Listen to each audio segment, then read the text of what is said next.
It has come as a surprise to absolutely no one that Meghan was not invited or requested by Balenciaga or anyone at Paris Fashion Week to attend a show, but rather she invited herself. As per usual, we have seen this pattern with Meghan. She does this a lot. She just cold calls people, she texts people and pesters them and calls them and emails them all the time until she can weasel her way into an opportunity of some sort. She's done this to get interviews. She's done it to get the Netflix show, the Netflix disaster, get into galas and other red carpet type of events, and she's done it here. She did it to get into Paris Fashion Week.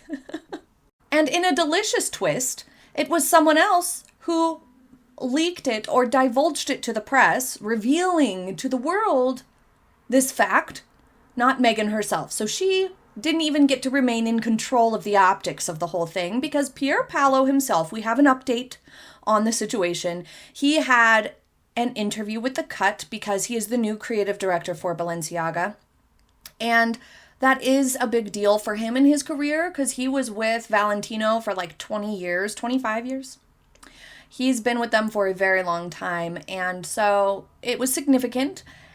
And so he had an interview that covered lots of things, but of course they squeezed in a question about how did Meghan end up at the show exactly, and we got the tea. And coming up in today's video, we are also talking a little bit about Harry and Meghan's New York City outing. But quickly before we begin, I would like to invite you to subscribe if you have not yet already, and click the like button, but only if you want to. So first up, before we dive in, I saw a silly little obscure tabloidy, spammy sort of trashy website report that there were industry whispers which claimed that Meghan was a 7-figure attendee, which immediately sent red flags for me because it came across like fake news, but it also just seems extraordinarily improbable for Meghan.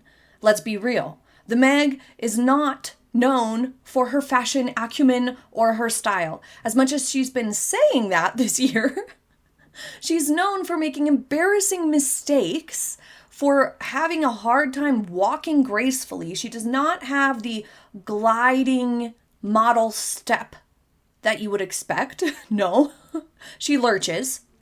She doesn't even manage to achieve good posture most of the time. So it's important to keep this whole thing in perspective. There are tons, thousands, hundreds of thousands, maybe even, big names out there. Famous people, celebrities, models, etc., who are just really popular, buzzworthy, that are going to draw the press, draw the paparazzi in to get photographs that fashion houses can choose from to invite. Meghan would never be anywhere near the top 50% of that list just by virtue of how she carries clothing and whatnot, and the fact that she is controversial. So she's not like, even though she's a duchess, even though she draws press, she's not going to be the one that they choose, because ultimately they want people who are going to make the clothes look better, look good, or have some sort of fashion and culture relevancy, and Meghan just doesn't. And also, being real here, Meg's attendance at any fashion show, but in this case Balenciaga, really held zero weight within the fashion industry. It wasn't some big deal. You even saw in the pictures, Meghan was sort of separate from the other celebrities and ambassadors who were officially invited and dressed by Balenciaga, officially, as official like ambassadors for the evening. But another reason why I didn't believe this trashy piece of news was because of the sources. The source clearly was illegitimate. It's really important to practice, just as a side note, recognizing when a source is reliable or not. And this article was very clearly not a reliable source. But in the bigger picture, taking a step back, what a strange and rather sad piece of news to try to get to circulate. It sounds like it came from Meghan herself, that she wanted to try to validate her presence and hopefully, in her twisted strategy, springboard herself into those types of invitations the next time around. If she says that she was invited at a 7-figure sum and it was this big deal, then maybe she's thinking if she can get enough people to believe that, then maybe she'll actually get invited and paid next time there's a fashion show. But no dice. Super delusional. But, it seems like, it smells like it was a sad sort of marketing ploy / validating her presence there, because there was a lot of mockery happening online. And whether or not that's like nice on the surface, it does feel like Meghan kind of brings that upon herself with her choices, obviously, and with the things that she does. She doesn't think things through enough. Because if anybody thought it through for just a half a second, they probably would not have sucked in their cheeks all night and walked the way that Meghan walked. And hopefully wouldn't have worn two sizes too big of shoes. But fortunately for all of us, no reputable news sites picked up this nonsense fantasy, this horse hockey. And immediately following this, a reliable source, Pier Paolo himself, clarified how the Meg came to be at his show. He divulges that she reached out and said that she would love to come to a show, which is embarrassing for Meghan, just to be clear, to have this out in the news, that he's like, well, she asked to come, and he's texted with her a handful of times over the years, and so he may have not felt comfortable saying no, or he and Balenciaga may have thought, what's the worst that can happen? At least we can get a little publicity. And some people have theorized that Meghan offered the advantage of anybody who is unfamiliar with the story and just thinks Meghan does champion internet safety for youth might think, oh, well, what a good association for Balenciaga. But we all know that that's not how things really went down, and how people really interpreted the situation. In the cut, he's basically like, well, she asked to come, so I let her come. That was it. He says there's no big organization and big plans about it. It wasn't something that was really thought through. It was a little bit last minute, and it wasn't an organized thing, which means it was not an ambassadorship. There was probably no payment at all. It was probably just a free ticket and a +1. He was being nice, which is nice. I mean, for him, it makes him look good, actually, that he's being nice to somebody, and then he's letting everybody know, no, it's not that I'm some big fan or want to align with the Meg at all. No, it's just that I was being nice. Which is kind of funny. I mean, it's kind of funny for Meghan because she's getting a taste of her own medicine. She who always leaks things and divulges things and tries to make things seem a different way. She has somebody who's being like, no, this is how it is. And this is what I was talking about with the fashion industry. People can be very ruthless, and people are very serious about it. And so for her to be behaving the way that she was and to try to sell it the way that she did, it's not going to fly with most of the people in the fashion industry unless it really does benefit them. They're not going to let you say stuff like that to make it seem like they align with you, or they asked you to come, or they paid you to come, or they sought you out, when that's not the case. They will not let that slide, most of them. It is a much more ruthless and reputation-based place, and it's also a space that is oftentimes rather tight-knit. And it can be hard to get in to the fashion industry. Law Roach has previously given an insightful interview and discussion about just how hard it was for him to get in and get contacts with a lot of fashion houses to dress Zendaya. And his experience with that is very insightful and representative of how it can be. It's not an easy industry in any stretch of the imagination. And so it makes perfect sense that this is what I was saying. This is the space where Meghan will certainly be put back into line whenever necessary. But in doing so, Pier Paolo strategically distanced himself from any controversy, as well as the side-eye from the fashion world. People asking, why have they let someone come who cannot wear the clothes properly? The whole point is for the clothes to look amazing and for the celebrities to elevate the brand. And that's exactly why Meghan was not with the rest of the people who were actually officially dressed and officially invited and styled by Balenciaga. The people who were seated near Anne Hathaway and Rosie Huntington-Whiteley.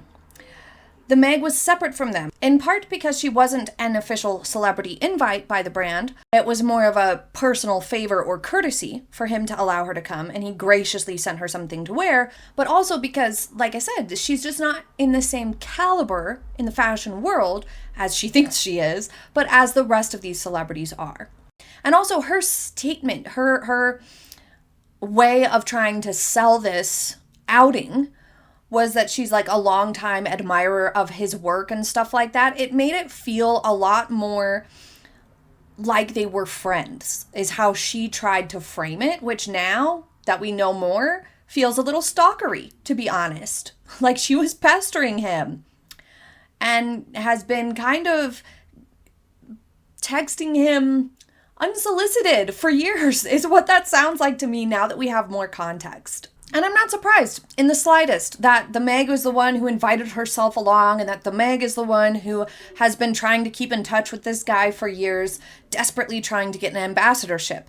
Likely one of the only designers she has a number for besides Misha. And it's kind of embarrassing. Think about it. Before Harry, it's not like she was going to ever get a deal with Valentino, who Pier Paolo was the creative director with Valentino up until this last year. But all these years, she's been trying and failing to get a foot in the door with him, and probably other designers too, if she ever had any contacts. And now finally, he has allowed her to come to his show, or Balenciaga allowed it. It just goes to show the lack of fashion power, you could say, that the Meg has. Her reputation is not like good in the fashion world or in general. And her failure to ever get invited to Paris Fashion Week before, or to have success at this Paris Fashion Week, will definitely hurt her chances going forward, as will the fact that she tried to spin this as something else entirely, and even probably is the one who tried to spin the lie that she was paid and stuff and requested. That could even damage her relationship or future opportunities with Pier Paolo and Balenciaga, because like I said, people don't like that type of stuff. And in the fashion world and the beauty world and these sorts of spaces, you cannot go around doing those types of things and get away with it. Meg has previously gotten away with a lot of stuff, a lot of nonsense. And in large part, it was because she was choosing people to take advantage of, essentially, who either won't speak up, can't speak up, or are such small voices that she feels like she could step on them and move on, like all the friends she ghosted, like the royal family who will not lower themselves to respond to the types of nonsense Meghan has been doing all these years. So she essentially is dealing with an entirely different type of vibe in the fashion space, where people will stand up for themselves. They will nip back if you do something wrong, and they won't let you just control narratives or say things that aren't true. And the fact that he said that there was no big coordination, there were no arrangements, that it wasn't organized really, but rather she just got a seat and he sent her something to wear, that's about it. He didn't even clarify in the cut that he sent her that stuff to wear. She could have just bought that stuff off the rack somewhere and put it together herself. He didn't clarify or say that he did dress her or that he gave her something. I mean, it did say in some of the reports that it was custom Balenciaga, but that still doesn't mean that it was Pier Paolo, and it doesn't necessarily mean we should believe it, because he didn't clarify that.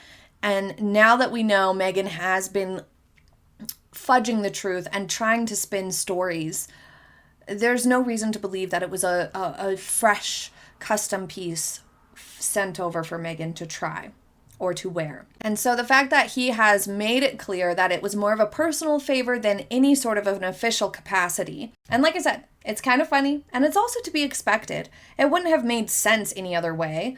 It doesn't make sense for anybody to be like, oh, Meghan is the one we want to invite. No.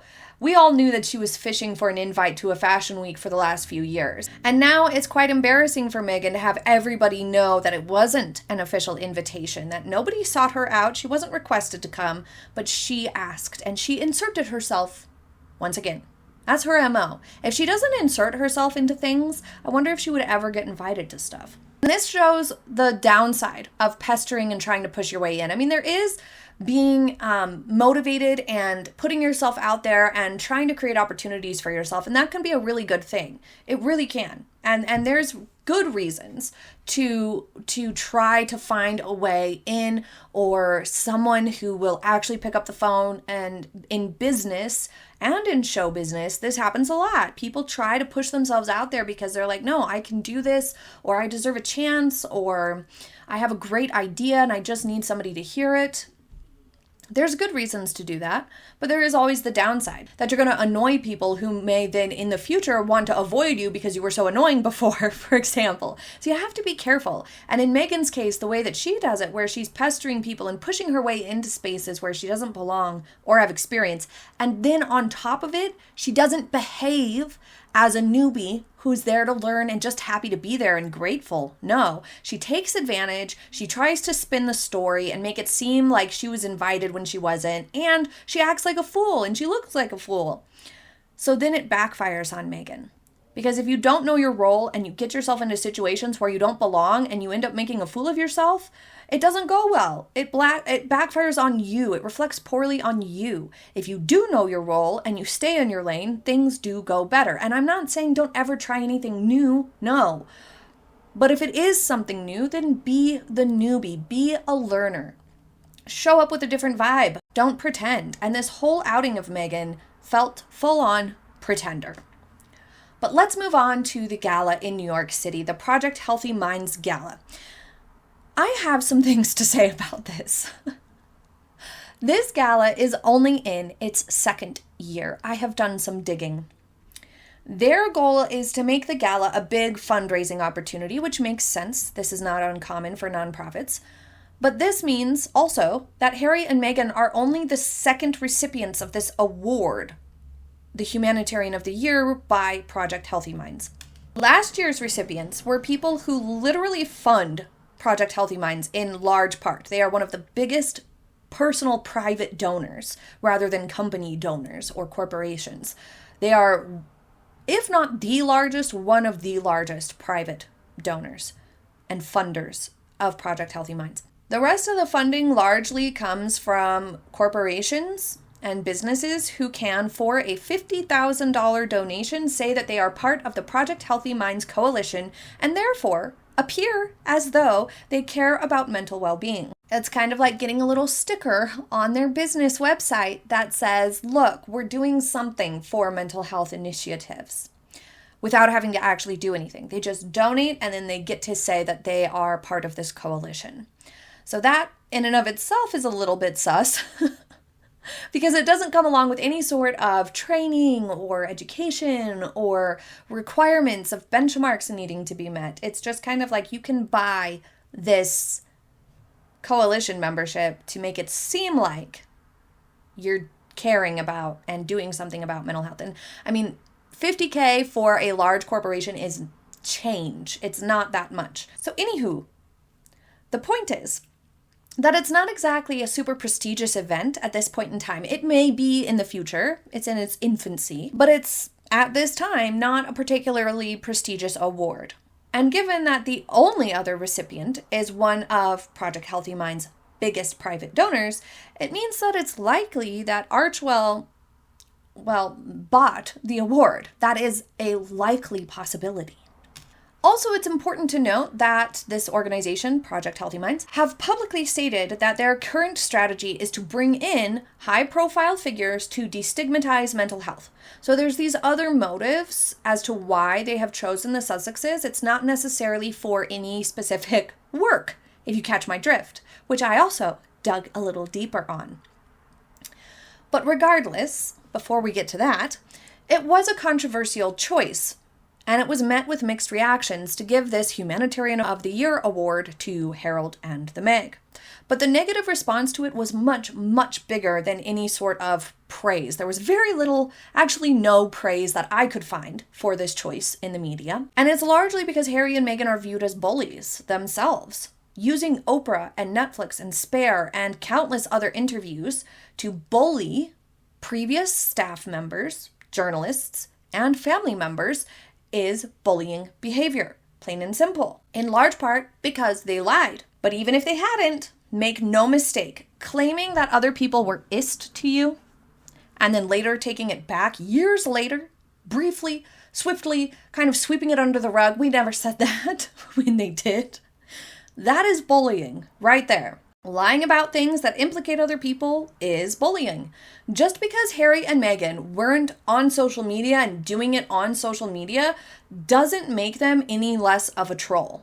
Another criticism of this choice is that it feels like it's publicity for Harry and Meghan rather for any substantial work. The biggest thing that Harry and Meghan have done in the last 12 months was a one-day display of phone screens for the Parents Network. That was it. It was that one-day memorial installation of the Lost Kids Memorial, I think it's called. It was one day in Manhattan. That's the biggest thing they did in the last 12 months that you could tie even loosely to humanitarianism. When I asked the internet for specific actions that Harry and Meghan took within the last 12 months that align with this award, that might explain why they were selected for this award, it was difficult to compile a list of things that they have actually done, because there is very little that they actually did this last year, besides that one-day memorial thingy, which I'm not sure that that's like exactly humanitarianism. I mean, what do you think about that? But the other things that they did, they complained about Meta changing the fact-checking policy. Last November, some parents associated with the Parents Network attended a conference, but the Sussexes did not attend. And Harry met with youth leaders in Brooklyn for like an hour in April, one time. And then that memorial. Other than that, it was just the Jane Pauley interview to announce Parents Network and listen to Harry and Meghan talk about themselves. And then there was this gala that just happened October this year. So there's 5 things that they have done in the last 12 months. And I'm not sure that complaining about Meta should even count, because Meghan still uses Meta to make money. So I feel like that kind of voids their criticisms because they're not standing by them. They have no spine there.